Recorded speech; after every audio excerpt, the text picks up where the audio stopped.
ಮೀನೆಲ್ಲ ನೋಡ್ಬೋದು. ಕರೀತಿದ್ಯಾ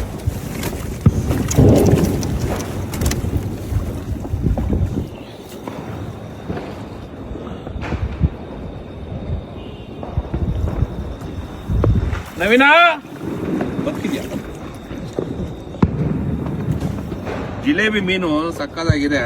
ಯಾರಿಗಾನ ಮೀನು ಬೇಕು ಅಂದ್ರೆ ಕಾಲ್ ಮಾಡ್ಬೋದು ಶ್ರೀಕಾಂತ್ ಅವ್ರಿಗೆ. ಶ್ರೀಕಾಂತ್ ಅವ್ರ ಅಂಗಡಿ ಇದೆ, ಫ್ರೆಶ್ ಮೀನು ಕೊಡ್ತಾರೆ. TC ಪಾಳ್ಯ ಮೇನ್ ರೋಡಲ್ಲಿ ಇದೆ ಅವ್ರ ಅಂಗಡಿ. ಎಂತ ಮೀನು ಬೇಕು ಅಂದ್ರೆ ಕೊಡ್ತಾರೆ. ಲೈವ್ ಹಿಡ್ಕೊಂಡ್ ಬಂದಿರೋದು. ಇವಾಗ ಅಶೋಕನ್ಗೆ ಒಂದು 10 ಮೀನು ಬೇಕು ಅಂದಿದ್ದಕ್ಕೆ ತೋರ್ಸ್ರಿ. ತೋರ್ಸ್ತೇನೆ, ಕೆರೆ ತೋರಿಸ್ತಾರೆ, ಎಲ್ಲ ತೋರಿಸ್ತೀನಿ. ನವೀನ ಇದೇನಾ ಬಿಟ್ಬಿಟ್ಟು ಹೋಗಿ ಗುಟ್ಟೆ ನನ್ನ ಕಡೆ ಮೀನು ನೋಡಿ.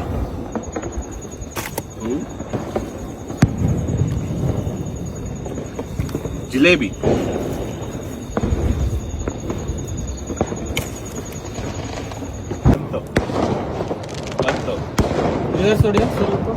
ಸ್ವಲ್ಪ ರಿವರ್ಸ್ ಬಾ, ಅದು ಇಲ್ಲೇ ಹೋಯ್ತು. ಯಾರಿಗಾನ ಮೀನ್ ಬೇಕು ಅಂದ್ರೆ ಕಾಲ್ ಮಾಡ್ಬೋದು. Fresh and fresh mean.